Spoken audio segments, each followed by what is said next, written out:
Existe una advertencia súper crítica para quien se prepara para el examen de certificación en análisis de la conducta. Hay una simple confusión entre dos términos que suenan, o sea, increíblemente similares, y fíjate que esa es la trampa número uno en esta prueba. Sí, es la trampa en la que caen casi todos. Totalmente.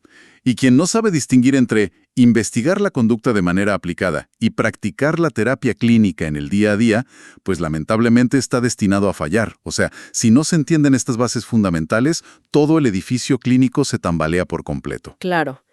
Y ese derrumbe ocurre porque, bueno, si miras los manuales, presentan la ciencia dividida en compartimientos muy estancos. Todo está súper separadito. Pero en la realidad clínica, todo sucede al mismo tiempo. Ajá, todo a la vez. Exacto. Un analista toma datos, aplica un programa de reforzamiento y al mismo tiempo maneja una crisis. Entonces, la línea que separa la filosofía subyacente de la investigación y de la entrega del servicio, pues se vuelve muy borrosa. Se vuelve invisible, diría yo. Y bueno, para evitar que esa estructura colapse frente al examen, esta inmersión profunda está diseñada para desglosar y dominar un punto muy específico. Vamos a meternos de lleno en el punto A-4 de la lista de tareas de la sexta edición. Es un punto fundacional realmente. ¿Lo es? Y la misión aquí es distinguir, sin ningún margen de error, entre el conductismo, el análisis experimental de la conducta, el análisis aplicado de la conducta y la práctica profesional guiada por la ciencia. Y ojo que no se trata simplemente de memorizar definiciones. No para nada. No es memorizar para marcar una respuesta de opción múltiple. Se trata de comprender la anatomía real de la disciplina. Porque, a ver, dominar esto es el estándar para alcanzar la verdadera maestría clínica. Esa maestría que precisamente define los materiales de preparación y supervisión del ecosistema de Mara Sánchez. Así es. Y bueno, el punto de partida lógico siempre es la base. En los manuales, como el texto de Cooper, la primera rama que nos encontramos es el conductismo. Y aquí es imperativo entender que el conductismo no es un método de recolección de datos. Claro, mucha gente confunde eso. Sí, o piensan que es un conjunto de estrategias para reducir berrinches o algo así. Y no, el conductismo es pura filosofía. Es, digamos, la lente conceptual a través de la cual un analista observa el mundo. Una lente, exacto. Pero a veces, cuando alguien lee esto, suena a una simple clase de historia. O sea, alguien podría preguntarse, a ver, ¿por qué un profesional que va a trabajar con crisis conductuales severas en una escuela necesita estudiar una postura filosófica? Es una duda súper común. ¿Verdad que sí? Entonces, ¿qué cambia realmente en la práctica diaria tener o no tener esta base teórica? Pues cambia absolutamente todo. Porque sin esa lente conceptual, el clínico termina persiguiendo fantasmas. O sea, el conductismo proporciona la postura fundacional de que el universo es un lugar ordenado, lo que en la literatura se conoce como determinismo. El famoso determinismo. Exacto. La premisa es que la conducta no ocurre por accidente, no surge de la nada ni es producto de un libre albedrío místico por ahí. Está determinada por una historia de aprendizaje, por variables genéticas y, muy importante, por el ambiente actual. Y si un clínico no opera desde ese determinismo, Pues no puede predecir ni cambiar la conducta, porque asumiría implícitamente que el comportamiento es aleatorio, que es incognoscible.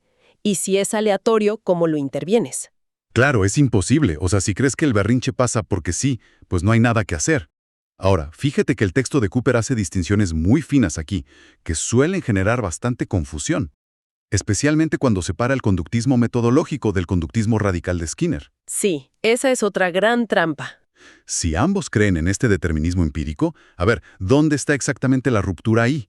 ¿Por qué nuestra disciplina se fundamenta específicamente en el conductismo radical? La ruptura fundamental ocurre al analizar lo que sucede debajo de la piel, o sea, los eventos privados.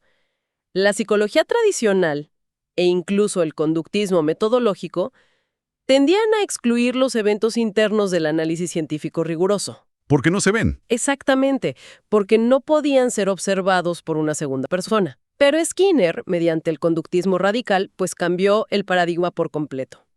Él estableció que el pensamiento, las emociones, los sentimientos son en sí mismos conductas. Wow, o sea, pensar es una conducta. Pensar es comportarse. Un pensamiento ansioso no es la causa de morderse las uñas.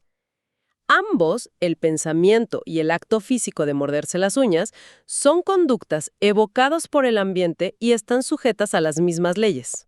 Es fascinante. Incluye absolutamente todo el comportamiento humano en su análisis, sin dejar nada fuera. Ok, vamos a desempacar esto porque si ya se tiene esa filosofía clara y poderosa, pues surge una duda estructural muy lógica.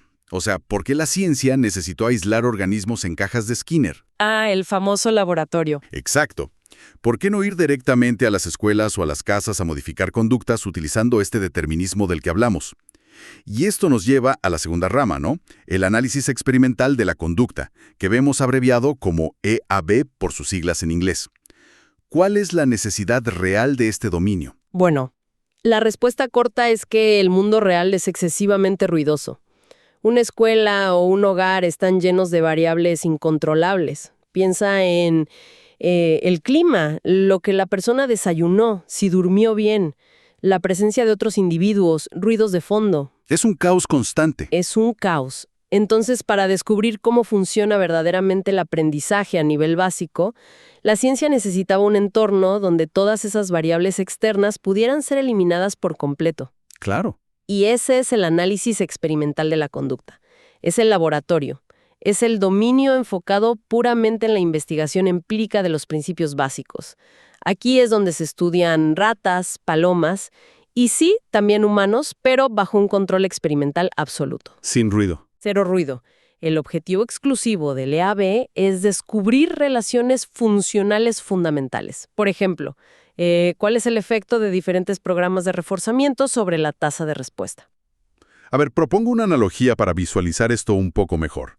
Para mí, el conductismo sería como las leyes fundamentales de la física teórica. Ya sabes, la filosofía de cómo interactúa la materia en el universo. Me gusta, ajá. Y el análisis experimental de la conducta sería como los físicos trabajando en un acelerador de partículas gigante.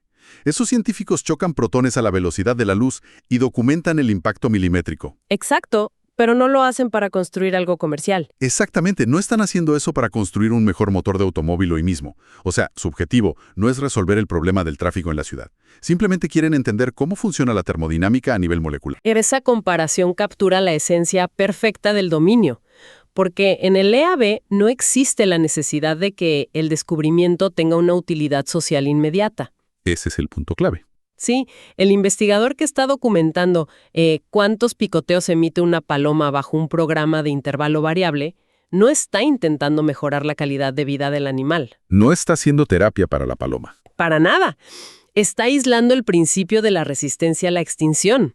Y esos principios aislados, descubiertos mediante un empirismo súper riguroso y sin esa presión de resolver una crisis social, pues son los que eventualmente van a formar nuestro catálogo de herramientas clínicas. Claro, o sea, los físicos descubren las leyes de la termodinámica, pero, a ver, nadie vive dentro de un acelerador de partículas. No. Las personas habitan un mundo súper desordenado y caótico.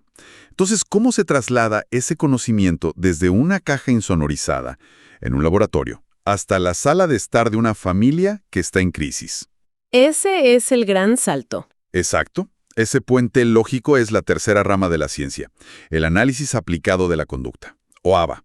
Y aquí es vital comprender que la transición de EAB a ABA no es automática, no es magia. ABA es la aplicación sistemática de los descubrimientos del laboratorio a problemas de importancia social. Ya estamos hablando de importancia social. Exacto. Aquí la investigación abandona ese control perfecto del laboratorio del que hablábamos y se adentra en entornos humanos naturales. Pero, y esto es muy importante, sigue siendo una rama de investigación empírica. Ojo con eso para quienes nos escuchan. Sí, porque el objetivo de ABA es demostrar que las intervenciones basadas en los principios de la conducta son verdaderamente responsables de la mejora en el cliente. O sea, hay que probarlo.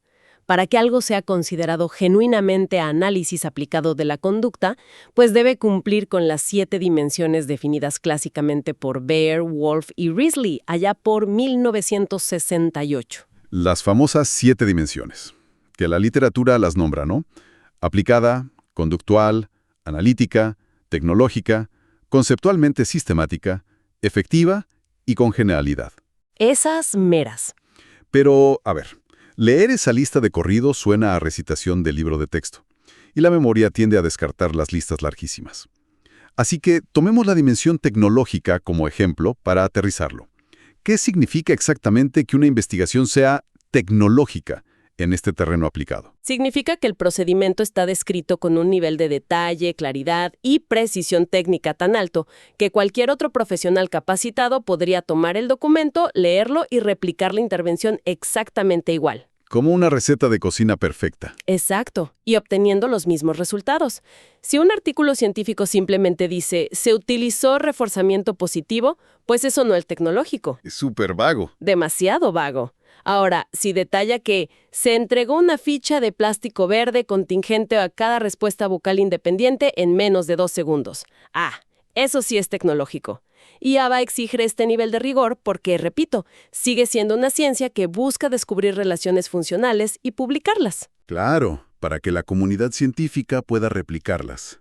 Llevando la analogía anterior un paso más allá. Si el EAB son los físicos teóricos descubriendo la resistencia de los materiales en el laboratorio, el análisis aplicado de la conducta vendría a ser la ingeniería estructural.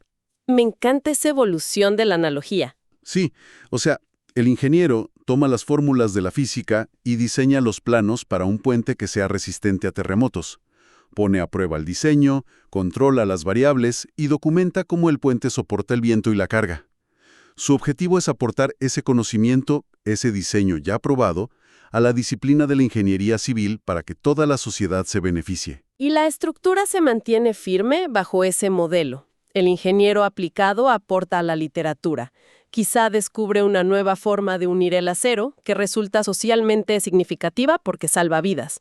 Pero su labor principal sigue siendo el diseño empírico y la comprobación exhaustiva de ese modelo. Y aquí, justo aquí, es donde la analogía choca de frente con la gran trampa del examen de certificación. Llegamos a la cuarta rama, el mayor obstáculo en el que caen casi todos los que se enfrentan a un examen mock. Híjole, sí, es la barrera final.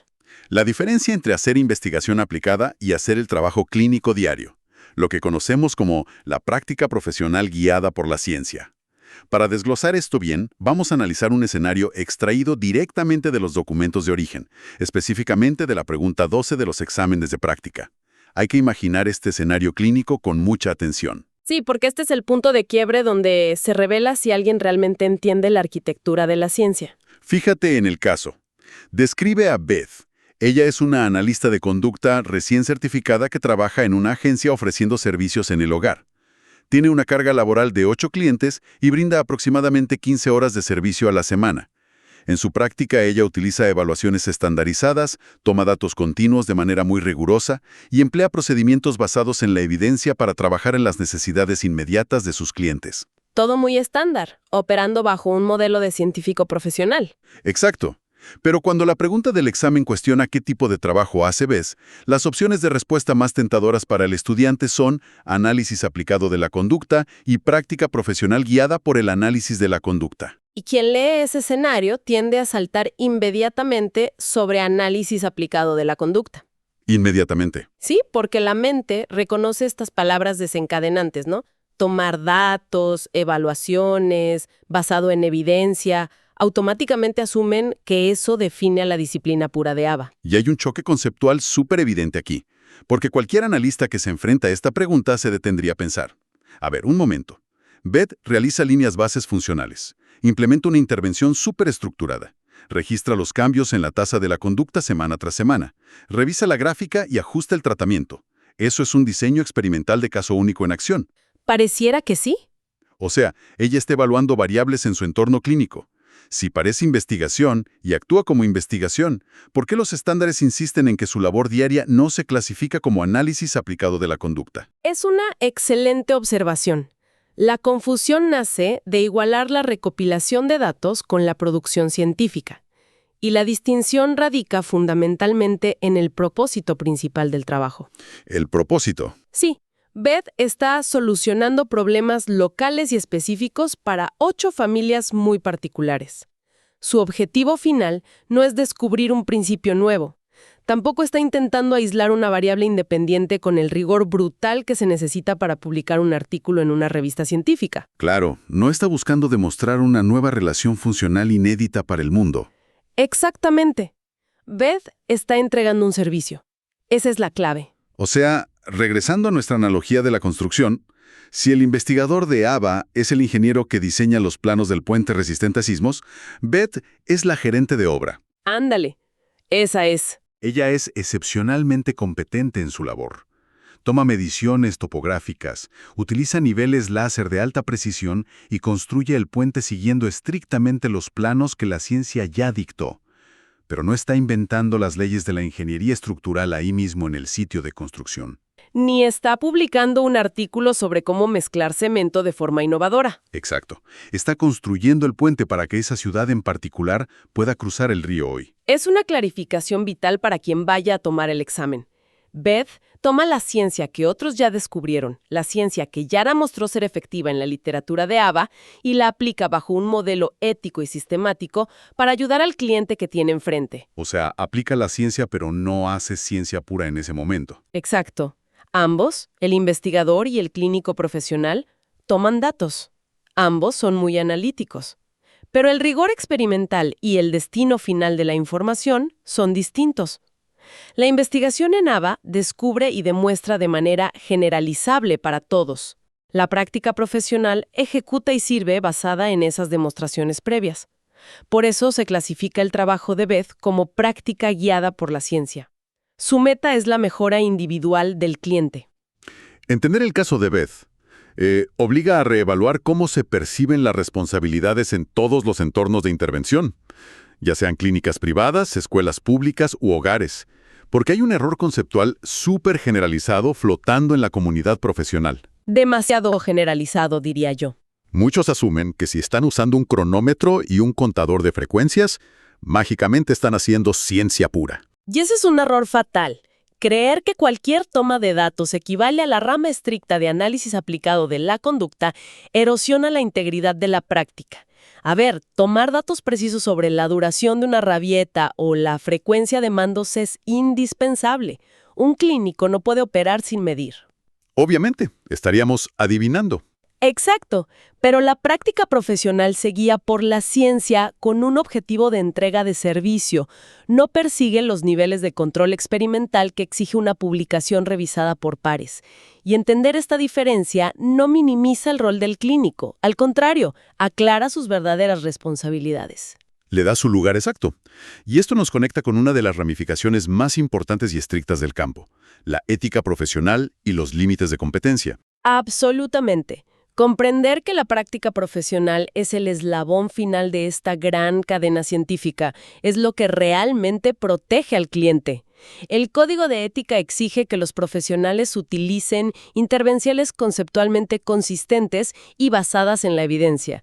Si alguien ejerce la práctica profesional, debe ceñirse estrictamente a lo que las ramas de AIB y ABA ya han demostrado que funciona. Es decir, si un clínico se enfrenta a un caso complejo en una escuela, no puede simplemente inventar una intervención radicalmente nueva en ese momento bajo el pretexto de que, bueno, como estoy tomando datos, estoy haciendo ABA y yo puedo investigar. No, por favor, no. Si no hay literatura empírica previa que respalde el procedimiento, entonces no es práctica guiada por la ciencia. En ese escenario hipotético, el profesional estaría experimentando con un cliente humano, sin los controles metodológicos, sin las revisiones éticas de un comité de investigación y sin las garantías necesarias.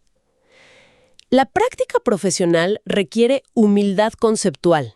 Humildad conceptual. Qué buena frase. Es que requiere saber que las economías de fichas, el tiempo fuera o el reforzamiento diferencial que aplicamos todos los días no nacieron por arte de magia en una clínica comunitaria.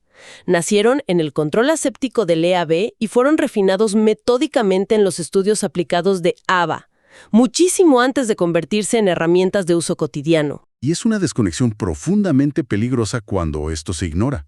Cuando un practicante solo lee el manual de procedimientos de una agencia, pero ignora toda la filosofía y la ciencia empírica subyacente que redactó ese manual, su práctica se vuelve súper rígida.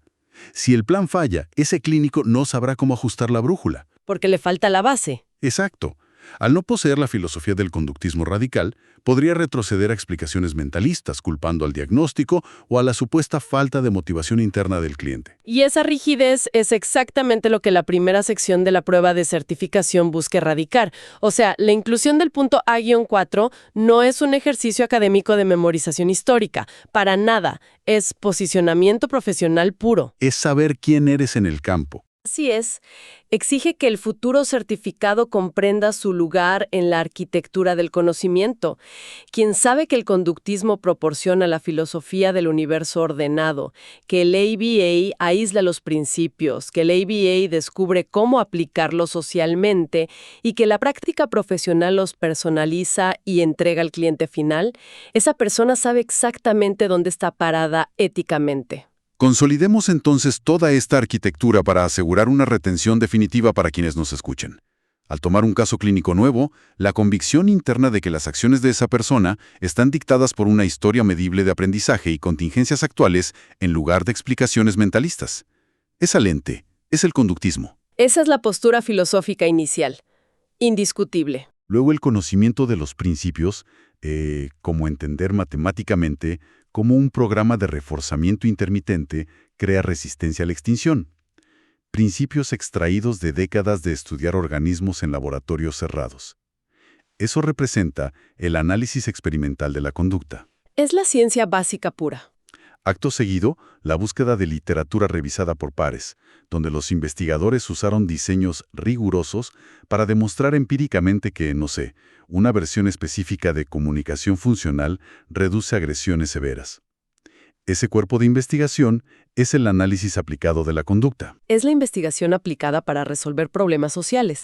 Y finalmente, el diseño del plan de apoyo basado en esos artículos, la recolección continua de datos en la casa del cliente y el ajuste diario para mejorar drásticamente la calidad de vida de esa familia, operando exactamente como lo hacía Beth. Esa es, de manera innegable, la práctica profesional guiada por la ciencia. Esa es la entrega directa del servicio clínico. Y diferenciar cada una de estas 4 ramas con una precisión casi quirúrgica elimina cualquier trampa conceptual en una evaluación. Y más importante, eleva de manera contundente el estándar clínico del profesional. Totalmente. Quien logra interiorizar esta estructura lógica no solo está equipado para neutralizar las preguntas trampa, se está formando como un profesional de verdadera élite. Constituye esa brecha inmensa entre un técnico que simplemente sigue un esquema mecánicamente y un analista integral que comprende la maquinaria profunda de su profesión. Y todo este análisis, fíjate, deja una reflexión muy provocadora respecto al futuro de nuestra disciplina. A ver. Si la eficacia de la práctica profesional depende directamente del sustento que proporciona la investigación en ABA, y si ABA a su vez se alimenta de los descubrimientos ininterrumpidos del EAB, surge una pregunta crítica. ¿Qué va a ocurrir con la calidad de los servicios en las próximas décadas si las nuevas generaciones de profesionales dejan de consumir literatura científica básica? ¡Wow! ¿Es un riesgo real? Es un riesgo enorme. Si la comunidad se desconecta de las raíces del laboratorio y solo consume manuales prácticos o resúmenes rápidos, el árbol de la aplicación clínica eventualmente va a dejar de generar nuevas soluciones. Se va a secar. Es una reflexión que redefine por completo el propósito del estudio, y para aquellos que buscan no limitarse a superar un obstáculo académico, sino verdaderamente dominar cada inciso de la lista de tareas de la 6ª edición y forjar un nivel de excelencia clínica indudable, pues la invitación está abierta a explorar a fondo el ecosistema de Mara Sánchez. Es el lugar ideal para profundizar. Sí, porque en ese espacio se han estructurado cursos, plataformas analíticas y recursos de supervisión desarrollados exactamente con esta misma profundidad y rigor técnico que acabamos de discutir. Porque al final, la meta nunca ha sido la obtención de un certificado en sí mismo, sino garantizar que la práctica clínica diaria represente verdaderamente el poder de una ciencia aplicada con absoluta integridad. Así que, la próxima vez que, en el examen o en la vida real, aparezca un escenario donde se entrelazan la recolección de datos, la evidencia científica y la terapia clínica directa, el truco es recordar los fundamentos de esta arquitectura. Hay que recordar la función de Beth, evitar caer en esa ilusión visual de que la simple presencia de una gráfica equivale a investigación empírica. Se debe comprender con exactitud milimétrica dónde termina el diseño de los planos estructurales y dónde comienza la valiosísima labor de construir el puente.